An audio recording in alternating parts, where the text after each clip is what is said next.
Hello? Hello. Magandang umaga sa inyong lahat. Magandang umaga. Magandang umaga. Earlier there was like a notification we received. There will be a power shortage today. Teacher. Yes. Sorry, I was late because my internet was so slow. I just logged in now. It's okay. Because a while ago, my internet was also slow, and we received a notification that there was a power shortage. Maybe the power shortage is affecting the signals of the internet. Okay. All right. So now, we will continue what we have reviewed last time in Filipino. Last time we reviewed about the pantukoy, right? Can you still remember pantukoy? Yeah. Yeah. Ano ba yung pantukoy? What is pantukoy? Yes. Yes. Ano pa? Sina.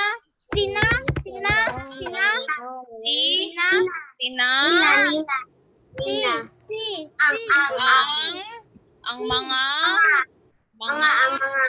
Yes, good job. You have the word sina, ang mga, at mga, right? We studied about them last day. Today we're going to continue still. We're going to identify if the noun we use, what is the pantukoy we should use for the given noun. So you have here, aling baby at Jose.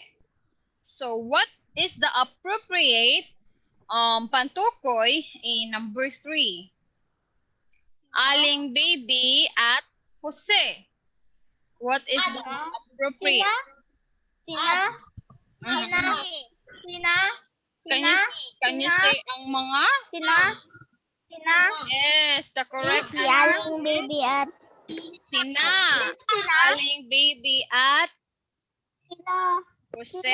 You don't say ang mga or mga. Okay. Next. Number 4. Can you see number 4? Alright, for number 4. Blank tindera ng mga gulay sa palengke ang kanilang kaya gumising maaga. So, what do you think is the appropriate pantukoy of number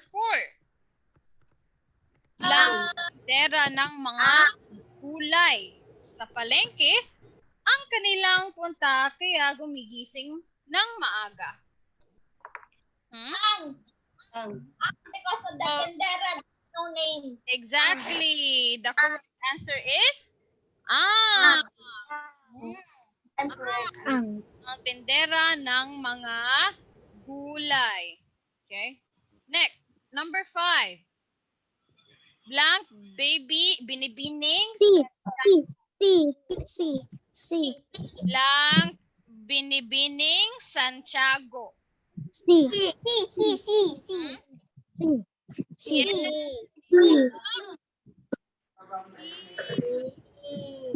Binibining Santiago.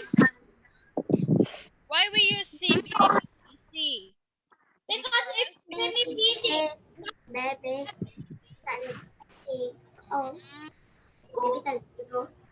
Person.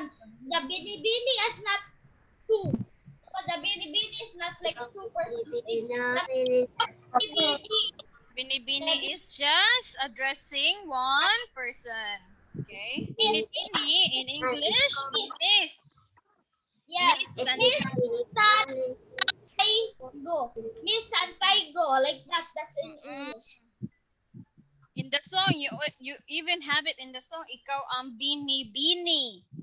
Ikaw na binibini lawin na lawis ko.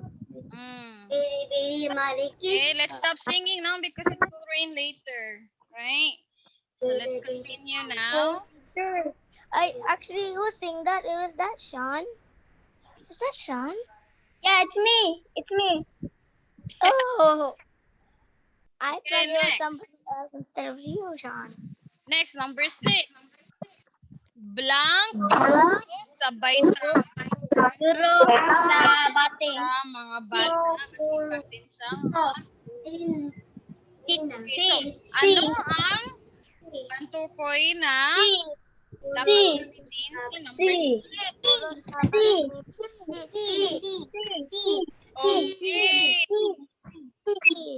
Si. Hala, you can say siguro. Sina? Sina? Sinaguro. Ang mga.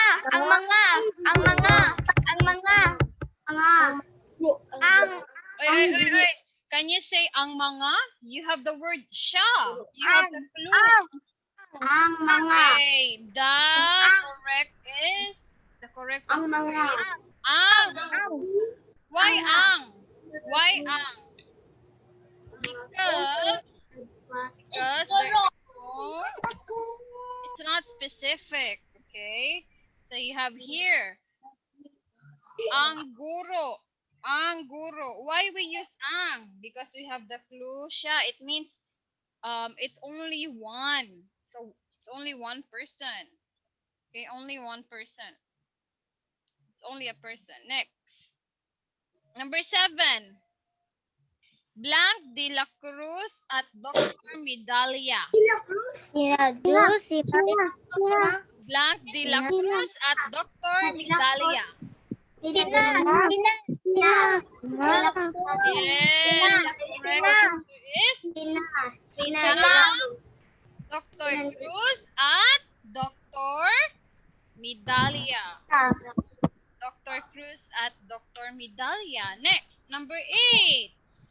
Blank doktor sa barangay ay ginagamot ng ang mga may sakit at nagbibigay ng gamot para gumaling.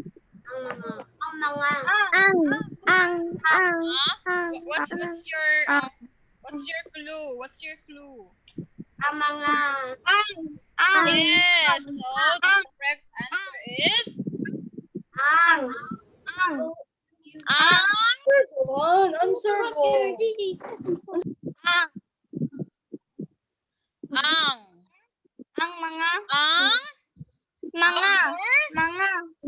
Or you can answer ang mga.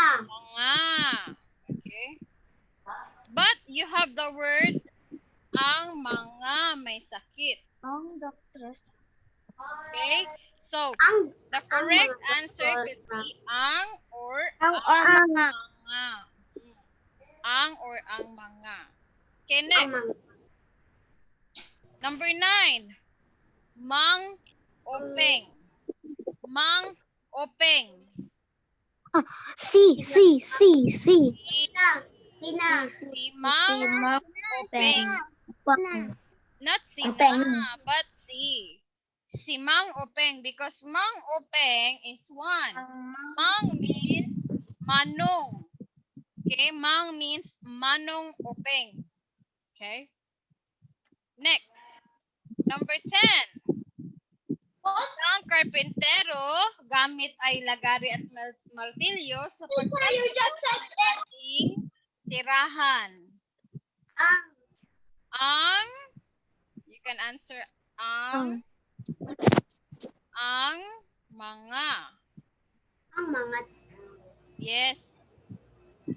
Ang mga karpentero gamit ay lagari at martilyo sa pagtatayo ng ating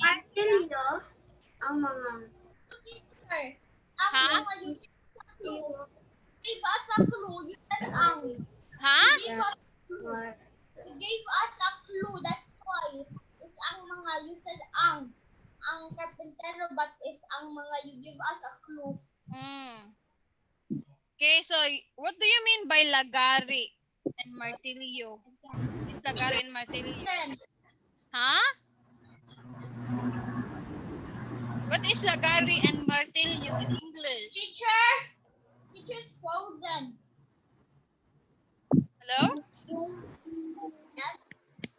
Can you hear me? Yes. Yes. Because the internet connection Yes. is unstable. Okay, so what is lagari at martilyo in English? What? Do you understand what lagari is? Hammer. Hammer and Martilyo is lagari. How about, martilyo is hammer. How about lagari? What is lagari? the saw. A saw. Yes, it's a saw. Okay. Jigsaw. Mm-mm. Next, another one. Here. So this time we're going to identify the determine the pantukoy in each number. Okay, number 1. Where are you Can you please answer number 1? Let me call names. Okay, Sean. Number 1, Sean. Blank aso ni Greg ay mabilis tumakbo. So what is the correct or appropriate pantukoy in this number? So you have the pantukoy like si, still the same. Sina, ang, or ang mga. Okay, ang or ang mga. I like to answer. Okay, what is number 1? Sean. Ang. Ang. Okay. The correct answer is ang. Ang aso ni Greg ay mabilis tumakbo. Number 2. Who wants to answer number 2? Raise your hand. Okay, I can see Zach. Okay, Zach, answer number 2. Nakauwi na ba sa bahay blank Ray at Julie? Ah? Sina. Yes. Correct answer is Sina. Nakauwi na ba sa bahay sina Ray at Julie? Sina, because you have 2 names, Ray at Julie. Next, number 3. Can you please answer number 3?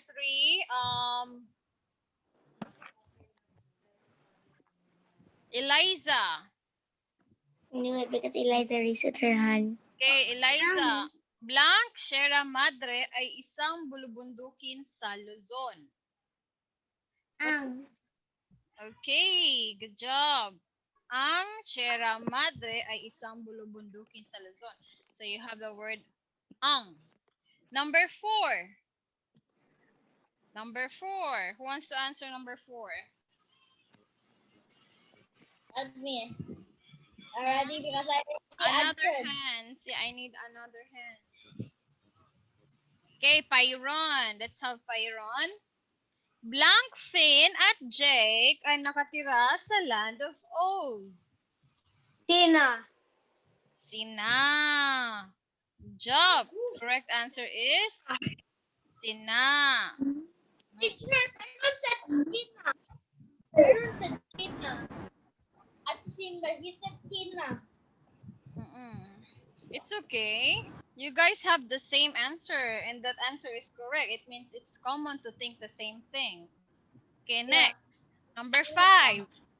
Blank Ferdinand Magellan ay isang Portuguese na manlalakbay. Blank Ferdinand Magellan ay isang Portuguese na manlalakbay. So what is the correct answer for number 5? Can you please answer this one? Steph?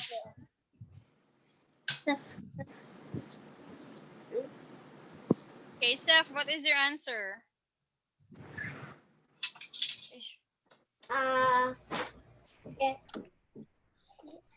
Ha? Hindi. Ha? Si. Okay. The correct answer is C. Si Ferdinand Magellan ay isang Portuguese na manlalakbay. Right? I guess all of you understood it well. It's a good thing. Next. So, we already studied about magkasing kahulugan at magkasalungat. Can you still remember magkasing kahulugan at magkasalungat? No. Huh? Really? So, you have magkasing kahulugan at Teacher, you freeze. Teacher, you freeze. You freeze. You freeze, teacher. no, I did It is not. frozen. Mommy is not Correct. You were actually frozen. Get their basket. Okay, so let's review about magkasing kahulugan at magkasalungat. Okay, what is magkasing kahulugan? Synonym and antonym. Exactly. Okay, so magkasing kahulugan ay mga salitang Antonym. parehas ang Antonym. Synonym and antonym. Yes, it is synonym and antonym, but we need to answer it in Tagalog. Okay? So, if you will say magkasing kahulugan ay mga salitang parehas ang definisyon. Right? So, in short, magkasing kahulugan stands for synonym. Halimbawa,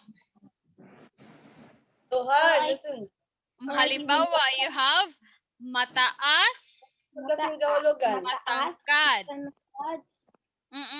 Next, mabango, Mabango. mahalimuyak. Halimuya.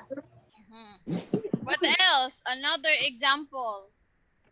Maganda, Maganda umaga. marikit. Yeah. What else? Synonym is the same. Same words, different words, same meaning. Malungkot. Malungkot, You see anything because Okay, what- can you give me another example of synonym? Pandak. Malungkot. Ito ba? Tama.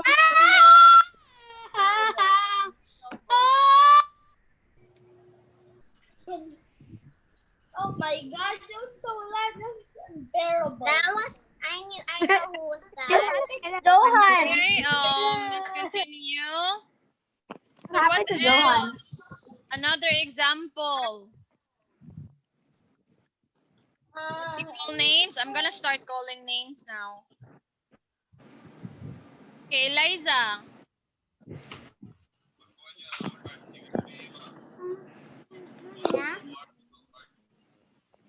Give example, Eliza, of magkasing kahulugan.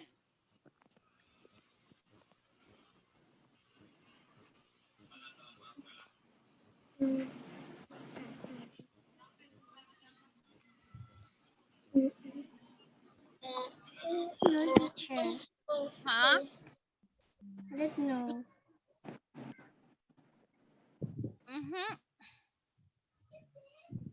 Happy. Where is my Okay, Abby, give example, Abby.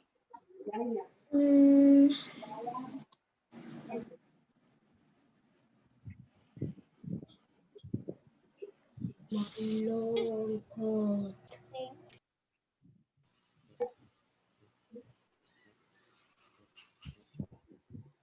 No, you really need to know.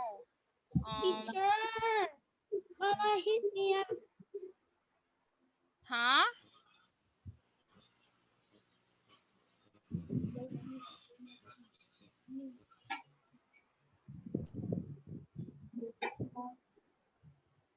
Okay, next. Who can give example? Aldez. Yes. Give an example of magkasing kahulugan. I'm gonna wait for Pyron, Steph, Zachary, Alex, Sean.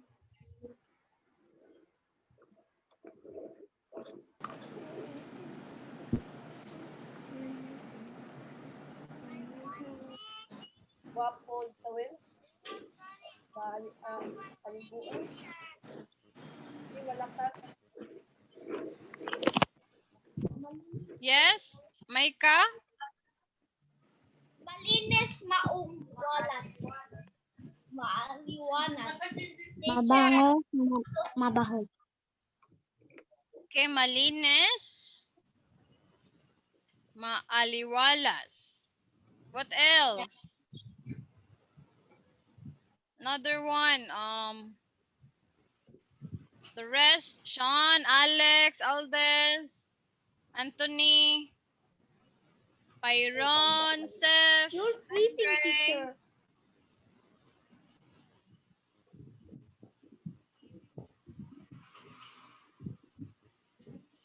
Kata likha.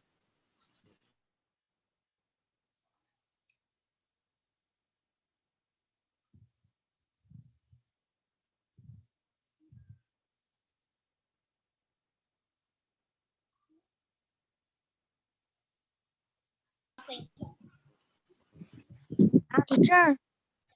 Now we can meet everybody. Hello. Wow. Keep on going out. Yeah, me too. Okay, you have here. Oh, I don't have here. So we need to identify alin sa mga ito ang nagpapakita ng magkasing kahulugan. Teacher, at the antonym, teacher.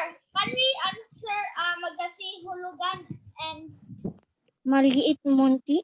Magkasalungat is the antonym. Right? So, which word that shows magkasing kahulugan and magkasalungat? So, number one.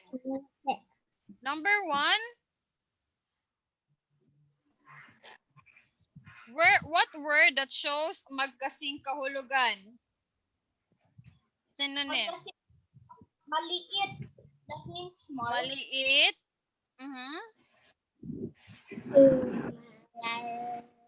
Maliit. And the other, yes, you have maliit at munti. So, malaki. Maliit munti. Ang malaki ay magkasalungat. Maliit, munti, magkasing kahulugan.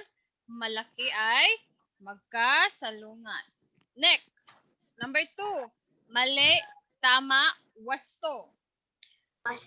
Alin dito ang magkasalungat at Tama. kahulugan? Mali and tama. Mali at tama. Mali at tama ay magkasing kahulugan or magkasalungat? Magkasalungat.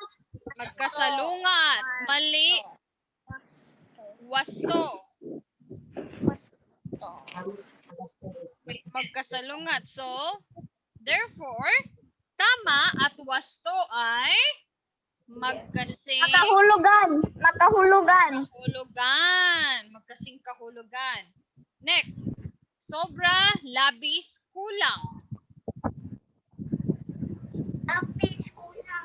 Sobra, labis, kulang.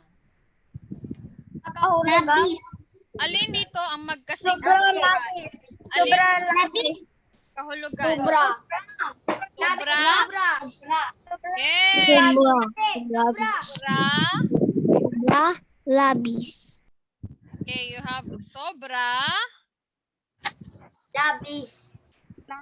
at labis ay magkasing kahulugan. Tunog. Kulang ay, how about kulang? What is this? Magkasing kahulugan or magkasalungat? Salungat. Magkasalungat. Okay. Next. Number Pula. 4. Masaya, maligaya, malungkot. Masaya, maligaya, malungkot. Maghulugan. Maghulugan. Maghulugan. Maghulugan. Alin dito ang Ala, na-freeze akong teacher. Wala internet.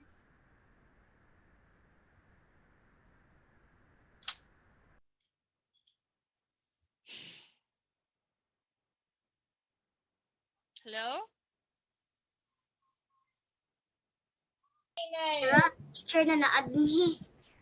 Oh my God, when Teacher Rihanna's back, Abigail always leave. Hello? Hello, Teacher Diana. Ganda umaga, Teacher Diana. Okay, last Teacher one. Diana, you know what happened when you left? And left Bisaya. Wala ko, teacher. Connected ako, teacher. Sean left that. Okay, let's continue now. I like you. Alright, so last one. Masaya, maligaya, malungkot. Alin dito ang magkasing kahulugan? Masaya, maligaya. Masaya at maligaya. Masaya. Ang magkasalungat ay Malungkot. malungkot. Okay, so malungkot. Okay, so do you have any questions about magkasing kahulugan at magkasalungat? No, teacher. Wala. It's already 11. Alright, so we'll see each other again later. Okay, let's say goodbye now.